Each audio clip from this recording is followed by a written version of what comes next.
You're in the classroom with Cat Vo. In the Classroom is a podcast where we talk about all things teaching and learning, education and research. Join me as I sit down with everyday educators and explore what's going on in the field and what this means for sustaining us as teachers in the classroom. If you want to be on the podcast, feel free to reach out to me at intheclassroom.com.au. Today's special guest is Dr Janelle Wills. Janelle Wills is an experienced educator and researcher with over 40 years in teaching. Based in Queensland, she's known for her work in gifted education, critical and creative thinking, and high-impact teaching strategies. Janelle holds a PhD in self-efficacy and reading development, and she's passionate about empowering teachers to help students develop their thinking skills.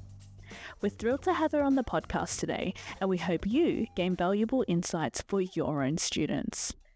Alrighty, I'm in the classroom with Janelle Wills. A huge welcome to you, Janelle. How are we? How are you? Thank you. I am wonderful. Thank you. And I'm just thrilled to be part of your podcast. Thanks, Kat. It's been a long time in the making to get you on, Janelle. So I always start my podcast with a story about how I met the guest. And our meeting is quite an interesting one. And there's a bit of backstory to how I first met you. So I wanted to share that with you.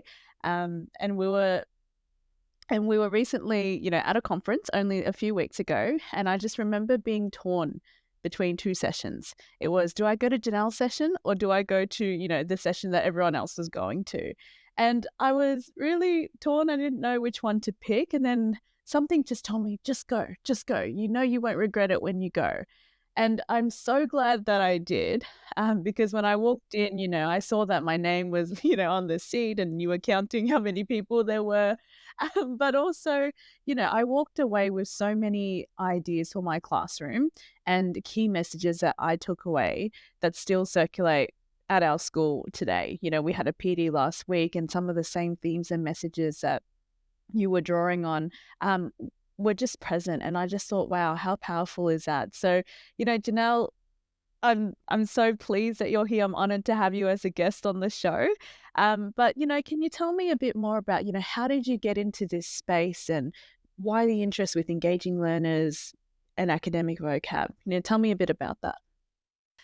Really 40 years in the making, because today or this year is 40 years since I finished university. So it's it doesn't feel like that. It's gone so quickly. But I guess it was just always an absolute passion. I know it sounds cliche that, but for me, teaching is a calling. It's something that I really wanted to do to make a difference. And I've always been drawn to those students who probably aren't engaged. Sometimes there's a behavior problems and, I always wanted to know, well, what's going on or not going on for them in terms of why they're not engaging.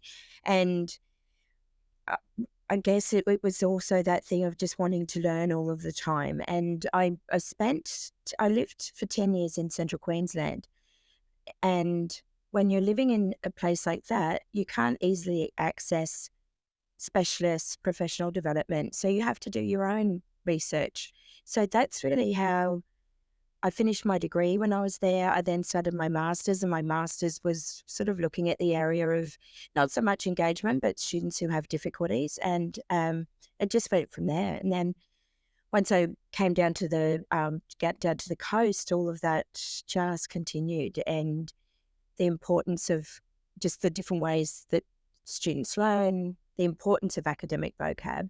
I then started my PhD because I was looking at students I was working with at that time who I knew were incredibly bright, but they wouldn't engage, or teachers would do incredible things to try to support them, but the students still weren't engaging. They'd say things like, I can't do that, I'm dumb. So it was, well, why is that? Why is that happening? And that's my PhD then focused in on gifted students who have reading difficulties and the impact of self-efficacy on their achievement. And so that's kind of the long story of how it all came to be. Yeah, that's incredible. I just wanted to touch on that. So, you have worked with, your whole PhD was about that and students, not engaging. And so, I wanted to ask you, like, what are some common misunderstandings or common myths around engagement then for teachers? Uh, Gosh, I think for me, it really comes down to, and this would probably even make some people angry, but for me, it's about planning. If I'm going to really have my kids engaged, I can't just walk in and wing a lesson. They're going to know. It's about really being there, being present, um, being thoughtful about and deliberate about what I'm doing and about my practice. So I really have to plan for it. And quite often for me, and I do believe, excuse me, for us as teachers, we need to be reflective practitioners. So if I have students who aren't engaging for whatever reason, I'm always going to come back and look at, well, why is that? Are there conditions that are in place that aren't supporting them? Or rather than it's about them being naughty or whatever.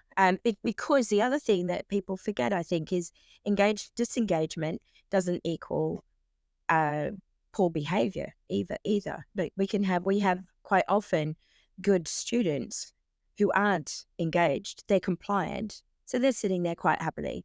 And some of the more recent OECD research, actually survey data, is indicating that a lot of our students in Australia aren't misbehaving, but they're not engaged. They're just passively disengaged and just sitting there, but not really engaging in that learning process. So that's my other part of it, is how do we get students actively thinking and engaged? So, which is the other part of the work that I do around. That's why the Thinking Protocols book that I wrote was written, because it's like I want them actively engaged, not just sitting there going through the motions. Yeah. No, I see, this is what I love about your work. I just think you are naming the problems that are happening on the ground, which is the fact that, we do see more and more students being compliant rather than, they're doing everything that teachers are asking them to do, but whether or not they're actually thinking it through what they've been asked to do, it's just, yeah, I see it as a teacher and as a practitioner on the ground too. And just going back to that idea about planning, there are so many constraints around teachers and, we can't find time. And then, there's all these expectations and we got to do things a certain way. And all of that can actually have an impact on student engagement. So, as you were saying, what are some ways that we can be thinking about engagement then? What does engagement actually look like when we plan for it? But, how else might we be thinking about that thoughtfully? Probably the more recent work that I'm excited about is it's looking at motivation and engagement, and the notion that we can't motivate anybody, but we can put the conditions in place for people to be motivated. So the work that I've been drawing on is self-determination theory, which has been researched over many, many years by Edward DC and Ryan, so DC and Ryan. And they talk about the combination of three things. And importantly, these three things have to be in place as well for us as teachers. So one of the things that you were mentioning is, the difficulties we have as teachers with the various compliances and things. And you rightly said that then impacts on student engagement. So when teachers don't have this sense of autonomy, then that's going to impact as well. So there's a double-edged kind of thing happening here. But in the classroom, or for us generally as humans, so they've actually looked at the psychological needs that need to be met for us to be motivated. And it's a combination of competence, relatedness, and autonomy. So competence is basically exactly as you would imagine. Can I do this? Is this something that I can manage, or am I going to fail? So when from a competence perspective, it's really important that I know we've talked about learning goals forever, but it's so important that we do have clear learning goals and expectations for students, that they've got that success criteria, that they know what's expected of them, what's coming up, what do they need to do to succeed in this course or in this lesson. Um, Tracking progress is really important from a competence perspective as well. so I can see that I have made gains, which is again why formative assessment is so important when we talk about formative. But, at the moment we've gone back to the good old NAPLAN data being the be all and end all of everything, whereas we know that it's classroom assessment that makes the biggest difference and formative assessment. So anyway, competence. The next one is relatedness. So I feel that I belong. I feel like I belong in this class. I feel like I belong in this school. And the important things there that we have in place are opportunities for students to interact with one another. It's again why dialogue is so important in the classroom. We feel sometimes as teachers that we have to cover everything, and we can't. So we have to, again, that's another lot of work that I do around prioritization of the curriculum. But having those opportunities for students to collaborate, for them to talk about their learning, all of that is so important for many reasons, but also from a relatedness perspective. And then the third one, which is probably the most important, or not important, but most influential, is autonomy. And by autonomy, it's the amount of control I feel that I've got over a situation or the amount of influence that I have. So I need to have in the classroom, it's things like I do have meaningful choices. There's some student input. It could even be students having input into co-construction, co-constructing the success criteria. There are a couple of different things that we can do. There are a few different options here. Which one would you like? Which one works best for you? Um, Making things relevant and showing the students why this is important. And then the final one is really getting them. This really draws in the importance of the self-regulating learning as well. So how am I going? What am I doing? How am I impacting? So rather than it being what the teacher has to do, it's what am I doing as a student to engage? What am I doing in terms of my own habits and thinking that might get in my way? Be, Teaching students to be mindful of their own engagement levels is also important there. So it's well, it's called a meta theory, but I love it because there's so many different things that will sit underneath there. And for me, it brings together a whole lot of the different things that I've been working on over time of this is why all of these things are so important. I think for us as teachers, sometimes when we're always told to, like, there's a friend of mine used to say, teachers get a should on all of the time. You should do this, you should do that. But people aren't necessarily saying, but this is how. And for me, it's about taking the should and really demonstrating and putting it to a how. But by the same token, you also need the very strong why. Why am I going to do this? And for teachers, if we don't have the strong sense of why, it just becomes this extra thing that we've got to do. And it feels like an imposition. Whereas when you know how important formative assessment is, when you know how important learning goals are from an engagement perspective and for setting up those conditions for motivation, I think it's more, oh, okay, I'll do that, rather than it feeling like, here's another thing they're expecting me to do. I think you've hit the nail on the head with that explanation. You've summed up teaching and the first 5 years of my life and why, I haven't quit yet or why there might be a reason to. Well, I guess for me, and like I've had all of, leadership positions and all kinds of things, and director of teaching and learning, all sorts of things for independent schools Queensland. But at the end of the day, I never ever stopped being a teacher, and I think that's why I love the work that I do now, because I'm with teachers all the time. And what I love is as they learn from me, I'm also learning from them. And I think that's what helps to keep it real, because it's more from a practical, that this is what's happening for real in the classroom, not what's happening, in the hallowed halls of a university. But there's also a rationale behind it. And I think when you can bring the theory, like for example, the motivation theory and the competence, relatedness, and autonomy together with how that actually looks like in your day-to-day classroom, like unpacking the learning goals, I think it makes sense. And that's the point where teachers need to be at. So now I wanted to ask you a bit more about that and through those three dimensions and a bit of the tasks that you mentioned, because I feel like some of them might be common misunderstandings or things that we just take for granted. So first one in terms of, competence and being able to set clear learning goals and success criteria. I would say that although I trained at university, that was still something that I really struggled to distinguish between. What is a learning goal? What is the success criteria? Why is it sometimes broken up? Shouldn't they be together? Can you unpack that a bit more for me? I know that's again that area where people get really confused, and there's all different terminology that's used, and it really doesn't matter what. No, so some people will say learning goals, some people will say learning intention. It doesn't matter. It's need to be clear and use one set of words for our students across the school. But a learning goal is always what's the knowledge students are potentially going to gain. And I think that's where we get stuck, because what's happened over time, people start to say, well, you have to have a learning goal. And you have to have a learning goal posted for every lesson. Well, no, not really. If it's a true learning goal, a learning goal, which I'm going to draw from the achievement standard, is overarching. And it might take me a week for a learning goal. It might take me many weeks for some of them. So I'm always coming back to the question is, what's the knowledge I want my students to gain from this?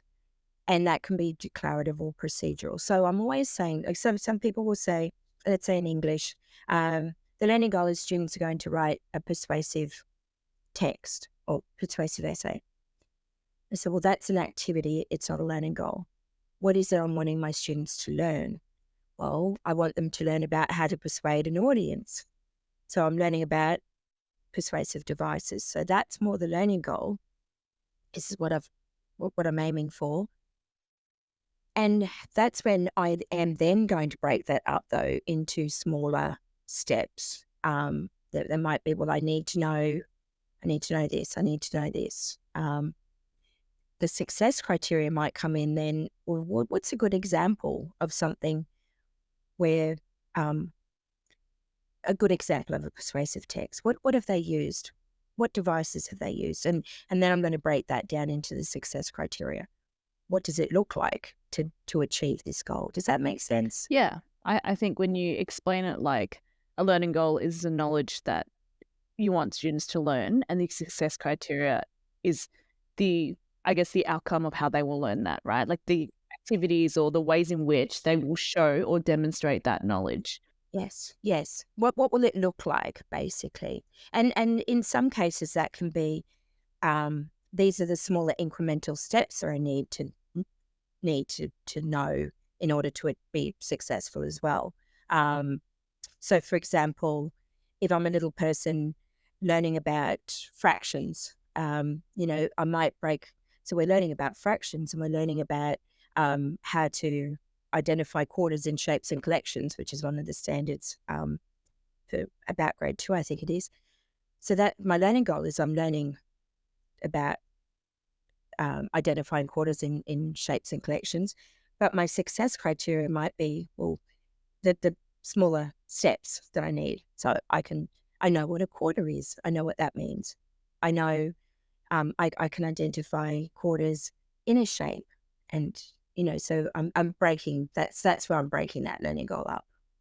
Yeah, that definitely makes sense. Yeah, I just am grateful for you clarifying, because I feel like, I went through the first, year of my career not being able to have the language to articulate the differences between them, and I feel like that really hindered my ability to clearly communicate to my students. Well, what is it that you want to learn or that you need to learn, and how is it that you're going to demonstrate that you've learnt that? And so that there's two bodies of work there. There's the success criteria, which is more around, sometimes it's what the task is going to look like and to be successful at the task. Sometimes in some of the other work that I do, it's the prerequisite knowledge. What are the smallest steps I need to know and gain in order to hit this overarching goal? So there's two ways of looking at it. And it's more, I think, more related to the subject, which one you will use as well. But from a self-efficacy perspective and a competence perspective, it's really powerful because that's the way I can track how I'm going. I'm not here yet. I haven't got that, but I can do this and I can do this. And even from a feedback perspective, I've got this, but I still need to work on this, which is then I'm also able to start setting my own personal goals. This is what I need to work on. Do you think that that is something that all students can do once they have a handle on what the clear learning goal is? That the learning goal is learning how to identify fractions, and then the teacher has set specific goals for how students demonstrate that. Would the intention hopefully be that students can set their own goals in relation to demonstrating that success criteria? Or, what does that look like for students to take the lead in that space? Yeah, it's well. So what we're really talking about there is metacognition and self-regulatory behaviors, and that does start at quite a young age. So but it does need to be explicitly taught and modelled. So it becomes more the language of this is what we're learning. We're learning about fractions, and it could be the teacher is saying in this particular lesson, well, today we're focusing in on identifying halves and quarters in shapes. How are you going with that? And the conversation I've actually had with a student was she was actually able to articulate, and she said to me, well, we're learning about fractions. I'm really good at identifying quarters in shapes, but not collections yet. So that's what I'm working on. Wow. Yeah, yeah. And that was, quite a few of these students can articulate it that way. But obviously that's the language that's been in the classroom. This is where we are. How are you going? What are you doing? And then again, there's that formative assessment because I'm really clear on what I'm looking for as a teacher. I go, oh, Kat, you've got the shapes well and truly. Let's work on the collections now. What would that look like? How do we do that? Yeah. Wow, that's amazing, Janelle. But it absolutely has to be explicitly taught. Some of your students just have high levels of metacognitive skills. They're your high achieving kids. A lot of gifted kids will have those strong self-regulatory behaviors, which is why they're successful. But yeah, Yeah, you just give me a lot of food for thought for the whole idea of, every lesson has to have a learning goal and a success criteria, and it has to be different every time. No, it doesn't. And no, it doesn't. And I think that's what became overwhelming for teachers as well when it all had to be, you've got to have a learning goal on the wall, well, or up on the board. And I understand why people were saying that, but if the kids aren't engaging with that goal metacognitively, it's an absolute waste of time. Whereas they actually need to be able to paraphrase that learning goal and be able to say and articulate it in their own words. And there are sometimes, particularly in some of the creative arts areas or, where I might not tell them the learning goal, not to begin with, because I want them, I want their thinking to be divergent, not convergent. If I give them the learning goal straight up and the success criteria straight up, it could actually stifle their thinking. It doesn't mean I'm not going to have a learning goal, but I might articulate it and share it later with the students. that just challenges everything. Well, it's about being deliberate. Why am I doing it? And I think that's the important piece there of why am I doing what I'm doing and why am I doing it at this time? Wow, thanks, Janelle. Well, I feel like we've just covered so much, even just within learning goals itself. I want to quickly move on to the second one about relatedness and about collaborative learning and dialogue and the role of dialogue in the classroom. How can we get students engaging in intentional, thoughtful conversations and dialogues for learning? What does that look like? That's where we definitely, so there are a couple of even again myths around group work or collaboration. We aren't born being able to collaborate and cooperate. There's skills again that we have to learn. And so there's the rule of thumb is keeping our groups really small until the students develop their social skills. And by small, we're talking twos and threes. And then my twos, I can have two twos come together and we can have a four. But the minute I get to have that bigger group, then the students' interpersonal skills have to be better. And that's where I'm going to do things like these are our norms in terms of how we work together, active, respectful listening, all those kinds of things. So creating norms for how they behave. For older students, I get them to create their norms, and then that way they own them and they actually police them themselves.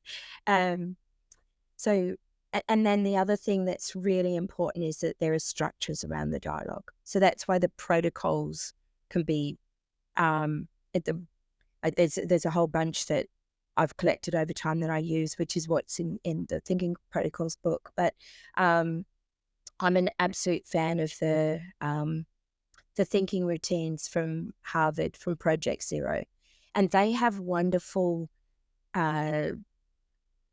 Like they deliberately interrupt the dialogue, in actual fact, to create.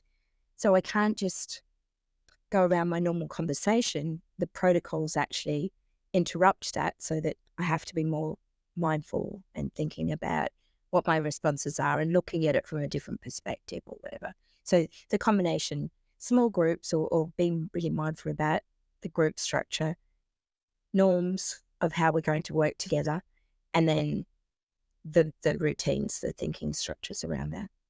Yeah. No, I think that's a wonderful way in which you've summarized that with the resources as well. And that was going to lead into my next question. For teachers that want to engage with their learners at a deeper level, what are some resources that you would recommend? Because you've already mentioned your Thinking Protocols book, which I think would be a fabulous resource for teachers to have a go and read. But what are some resources that you'd recommend?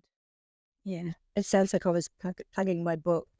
One word of warning there. There's an American version of the book that was published by Solution Tree in the US. If you go to Amazon, they're charging $250 for it.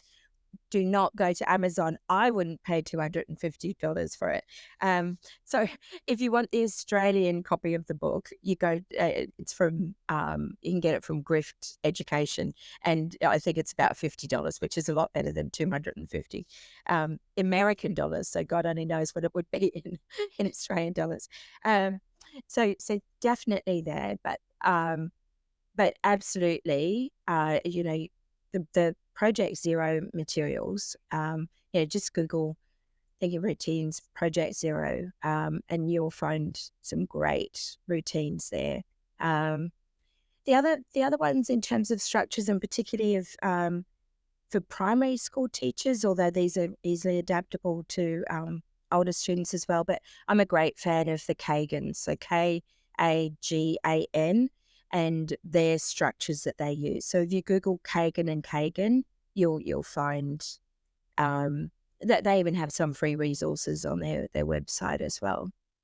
So yeah, they're good ones. And Google Janelle Wills, because she also has some great resources on her website. Yeah. Yeah, I do have some actually up there.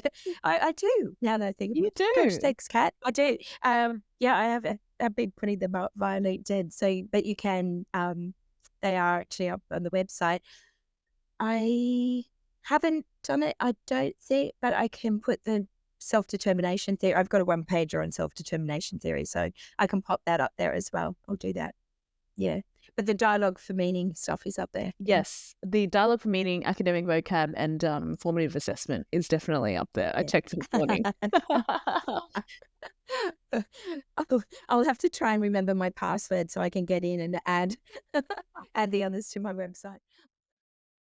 I love that. Well, thank you so much, Janelle. I mean, half an hour has gone by so fast, and I've just had a blast chatting with you, and I've learnt so much, and I'm so grateful for your expertise and the approachability and way in which you unpack things. It's just very clear and concise for someone like myself who can walk away tomorrow and think about, how am I going to think about my learning goal differently? How am I going to, stop being that sage on the stage and, pass that torch to my learners. And yeah, thank you for that. Thank you. And even within those three areas of, because I keep sort of going out there, but I often put them in like a like a little Venn kind of cross over the circles. And when I'm thinking about students or I'm thinking about a situation, I'll actually start to say, which one of the three is missing? What's the issue here? Is it that they don't feel competent? Or is it that there's not a sense of autonomy for them? Do they need a little bit more choice? Or so I find that those three lenses are a nice way to reflect and think about what might be happening. And that wraps up our conversation with Dr. Janelle Wills. A huge thank you to Dr. Janelle Wills for sharing her valuable insights and experiences with us today. If you enjoyed this episode, please make sure to subscribe, rate me 5 stars, and leave a review. Don't forget to share this episode with anyone who might find it inspiring. Stay tuned for our next episode, where we'll dive into more fascinating topics and discussions. Until then, keep learning, stay curious, and take care. Thanks for listening to In the Classroom.